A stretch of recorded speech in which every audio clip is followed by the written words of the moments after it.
ચૂંટણીની તારીખ જાહેર થતાની સાથે જ ભાજપ વધુ એક્ટિવ થયું છે। જીતુ વાઘાણીએ વિપક્ષ પર પણ આકરા પ્રહારો કર્યા છે। 30 વર્ષથી સત્તાથી દૂર રહેલી કોંગ્રેસ પાસે હવે ટીમ નથી તે પ્રકારની વાત વાઘાણીએ કરી। કોંગ્રેસે ચૂંટણી પહેલા જ હાર સ્વીકારી લીધી છે। આપણા પહેલા પણ કોંગ્રેસના એક પ્રમુખ હતા,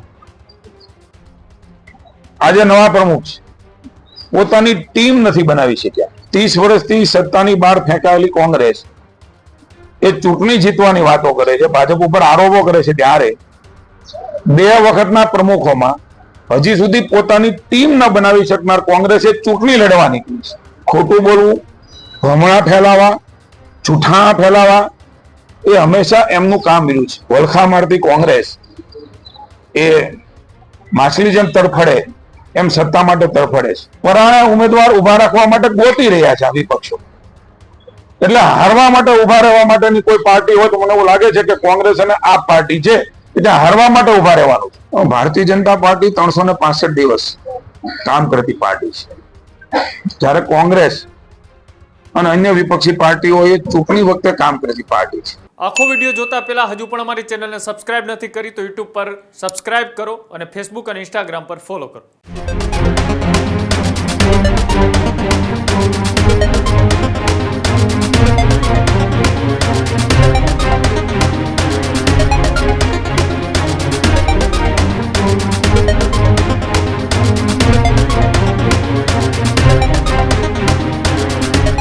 સ્થાનિક સ્વરાજ્યની ચૂંટણી આવતાની સાથે જ તમામ પક્ષોની તૈયારીઓ તેજ થઈ ગઈ છે। આપ, ભાજપ, કોંગ્રેસ એમ ત્રણેય પક્ષોમાં ઉત્સાહ જોવા મળી રહ્યો છે। ચૂંટણીની તારીખ જાહેર થતાની સાથે જ ભાજપ વધુ એક્ટિવ થયું છે। મંત્રી જીતુ વાઘાણીએ ચૂંટણીને લઈને મોટું નિવેદન આપ્યું છે। જીતુ વાઘાણીએ વિપક્ષ પર પણ આકરા પ્રહારો કર્યા છે। કોંગ્રેસ હંમેશા ચૂંટણી પંચ પર આરોપ મૂકે છે તેવી વાત વાઘાણીએ કરી। 30 વર્ષથી સત્તાથી દૂર રહેલી કોંગ્રેસ પાસે હવે ટીમ નથી તે પ્રકારની વાત વાઘાણીએ કરી। કોંગ્રેસ સત્તામાં આવવા માટે વલખા મારે છે। કોંગ્રેસે ચૂંટણી પહેલા જ હાર સ્વીકારી લીધી છે। કોંગ્રેસમાં એકને ટિકિટ મળે એટલે બીજા એ પાડવાવાળા ઊભા થાય છે તે પ્રકારની સ્થિતિ જોવા મળી રહી છે। કોંગ્રેસ અને આપ લોકોમાં જુઠ્ઠાણું ફેલાવી રહ્યા છે। પરાણે ઉભા રાખવા વાળા વિપક્ષ ઉમેદવારો ગોતી રહ્યા છે તે પ્રકારની વાત મંત્રી જીતુ વાઘાણી જે છે તે કરતા દેખાયા હતા। ગઈકાલે જ્યારે ચૂંટણીની તારીખો જાહેર થઈ આ બાદ મંત્રી જીતુ વાઘાણી જે છે તેમણે પ્રેસ કોન્ફરન્સ કરી હતી। પ્રેસ કોન્ફરન્સ કર્યા બાદ તેમણે ગંભીર અને આકરા પ્રહારો વિપક્ષ સામે કર્યા હતા। આપ અને કોંગ્રેસ પર એમણે ખૂબ ગંભીર આરોપ લગાવ્યા હતા અને જુઠ્ઠાણું અને અફવાઓ ફેલાવવાનો આરોપ જે છે તે ભારતીય જનતા પાર્ટીના મંત્રી જીતુ વાઘાણી જે છે તે લગાવતા જોવા મળ્યા હતા અને એવું પણ કહ્યું હતું કે કોંગ્રેસમાં જો એકને ટિકિટ મળે તો બીજા પાડવાવાળા એ ઊભા થઈ જાય છે તે પ્રકારનો દાવો જે છે તે મંત્રી જીતુ વાઘાણી દ્વારા કરવામાં આવ્યો હતો। ત્યારે પ્રેસ કોન્ફરન્સ કરવામાં આવી તે દરમિયાન વિપક્ષ પર કયા પ્રકારના આકરા પ્રહારો કર્યા હતા જીતુ વાઘાણી, સાંભળીએ એમને। ટીવીના સમાચારો માધ્યમ જોશો તો જ્યારે પણ ચૂંટણીઓ આવે ત્યારે એ આ પ્રકારની વાત કરતા હોય છે। ચૂંટણી પંચ ઉપર આ પ્રકારના આરોપો કરવા જનતાને એ અધિકાર છે। જ્યારે એમના રાજ્યો તેલંગાણા ચૂંટાણું હોય, કર્ણાટક ચૂંટાણું હોય, યુપીના કેટલાક રાજ્ય ચૂંટાણા હોય ત્યારે એમને કોઈ વાંધો નથી હોતો। અહીંયા વિશ્વાસ સંપાદન નહીં કરી શકનાર કોંગ્રેસ અનેક અલગ અલગ જૂથમાં વહેંચાણું છે। આપ પણ જાણો છો, રાજ્ય પણ જાણે છે। રાજ્યની જનતાના અવિરત વિકાસની અંદર ભારતીય જનતા પાર્ટી માની જગદીશભાઈ વિશ્વકર્માની નિમણૂક થઈ ત્યારથી સંગઠનાત્મક રીતે ગામથી માંડી તાલુકા, જિલ્લા અને સ્ટેટ સુધી સંગઠનાત્મક બેઠકો થઈ છે, ચર્ચાઓ થઈ છે। માનની ભૂપેન્દ્રભાઈ અને હર્ષભાઈના નેતૃત્વની સરકાર અવિરતપણે 365 દિવસ રાજ્યની જનતાની સુખાકારીના નિર્ણયો એ સતત લેતા આવ્યા છે। હું કોંગ્રેસને પૂછવા માંગુ છું, આપણા પહેલા પણ કોંગ્રેસના એક પ્રમુખ હતા, આજે નવા પ્રમુખ છે, પોતાની ટીમ નથી બનાવી શક્યા। કેટલા વાદ વિવાદો હશે 30 વર્ષથી સત્તાની બહાર ફેંકાયેલી કોંગ્રેસ એ ચૂંટણી જીતવાની વાતો કરે છે, ભાજપ ઉપર આરોપો કરે છે, ત્યારે 2 વખતના પ્રમુખોમાં હજી સુધી પોતાની ટીમ ન બનાવી શકનાર કોંગ્રેસે ચૂંટણી લડવા નીકળી છે. બહુ માનું છું કે તમામ રીતે ભાંગી ગયેલી છે, તમામ રીતે તૂટી ગયેલી છે.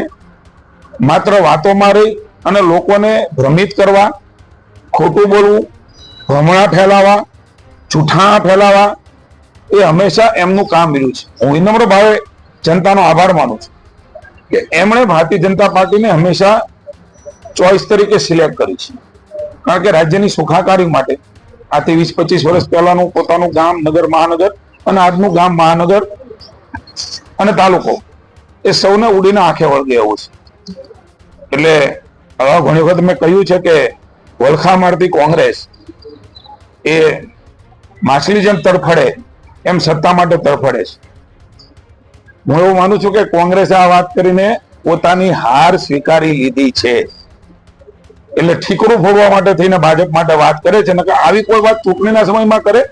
ચૂંટણીના સમયમાં તો કે અમે લડવા માટે તૈયાર છીએ, અમારી પાસે મુદ્દાઓ છે, અમે જનતાને કન્વિન્સ કરીશું. અમે કહીએ છીએ કે અમારી પાસે અનેકવિધ એવા વિકાસના ભાથાઓ, માનની મોદી સાહેબે જે પ્રકારે વિકાસની યાત્રા શરૂ કરી છે એ વિકાસની વણથંભી યાત્રા એ ગુજરાતથી શરૂ થઈ, હવે ભારતને વિશ્વમાં પહોંચી છે. ત્યારે ગુજરાત એ ચીલે ચાલી રહ્યું છે, એ રોડ પર દોડી રહ્યું છે.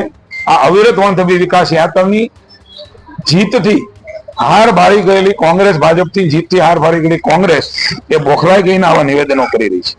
જીતુભાઈ, સત્તાધારી પાર્ટી માટે વૈકુંઠ ચાનુ ને વૈષ્ણવ જાજા જેવી સ્થિતિ દેખાઈ રહી છે સાયન્સના પહેલા દિવસે.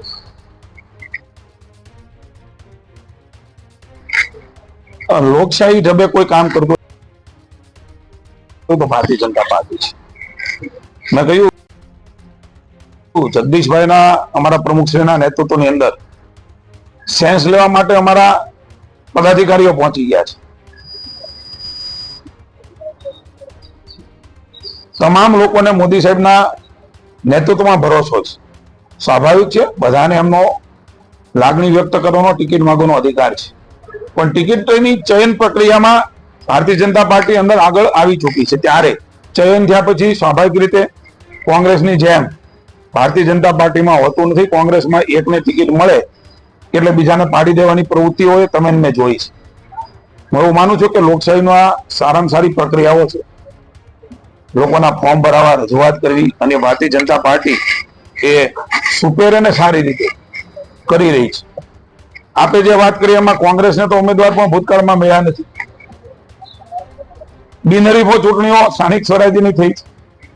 મને એવું લાગે છે કે આ વખતે પણ કોંગ્રેસ હોય કે આપ હોય, બંને વિપક્ષ પાર્ટીઓ જે ભ્રમણા ફેલાવે છે, જૂઠાણા ફેલાવે છે, ખોટું બોલી રહ્યા છે અને જનતાનો મત લેવા નીકળ્યા છે, ત્યારે જનતા એને ઓળખી ગઈ છે. એમને ક્યારેય સ્વીકારવાની નથી. મારી પાસે જે રિપોર્ટ છે એ પ્રમાણે પરાણે ઉમેદવાર ઉભા રાખવા માટે ગોતી રહ્યા છે આ વિપક્ષો. એટલે હારવા માટે, ઉભા રહેવા માટેની કોઈ પાર્ટી હોય તો મને એવું લાગે છે કે કોંગ્રેસ અને આપ પાર્ટી છે કે ત્યાં હારવા માટે ઉભા રહેવાનું છે.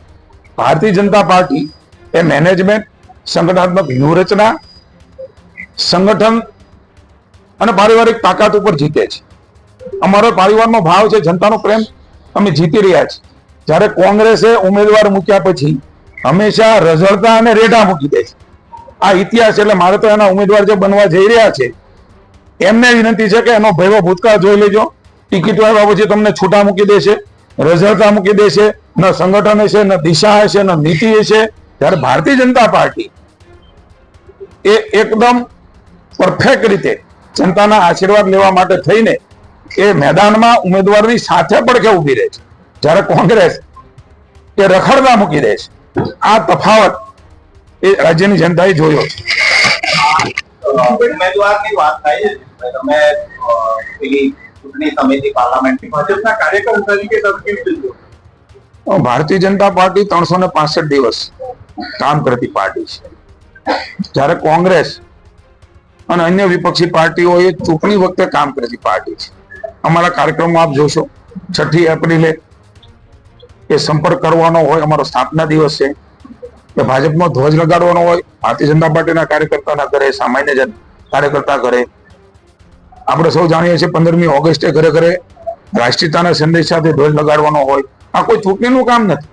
માની મોદી સાહેબ આવે, માની અમિતભાઈ શાહ સાહેબ આવે, માની ભૂપેન્દ્રભાઈ જિલ્લામાં જાય, હર્ષભાઈ જાય, મંત્રીમંડળ જાય, જગદીશભાઈ પ્રવાસ કરે. અમારા મન લોકોની વચ્ચે રહેવા માટે ભારતીય જનતા પાર્ટી સતત હોય છે, ત્યારે અમને સંપૂર્ણ શ્રદ્ધા છે. 6 એપ્રિલ અમારો સ્થાપના દિવસે યોગાનુયોગ સારી વાત છે, પણ ભારતીય જનતા પાર્ટીનો કાર્યકર્તાનો જવાબ અને જુસ્સો સામે કોંગ્રેસે વિખરાઈ ગયેલી છે. એમને કહ્યું એમ, પોતાની ટીમ નહીં બનાવી શકનાર કોંગ્રેસ, ઉમેદવાર નહીં શોધી શકનાર કોંગ્રેસ, એ કોઈને પણ થાંભલા તરીકે ઉમેદવાર ઉભા રાખીને હારવા માટેના ઉમેદવાર ગોતી રહી છે. આ જ પ્રકારની તમામ અપડેટ જોવા માટે ન્યૂઝરૂમ ગુજરાતને લાઇક, શેર અને સબસ્ક્રાઇબ કરવાનું ભૂલતા નહીં.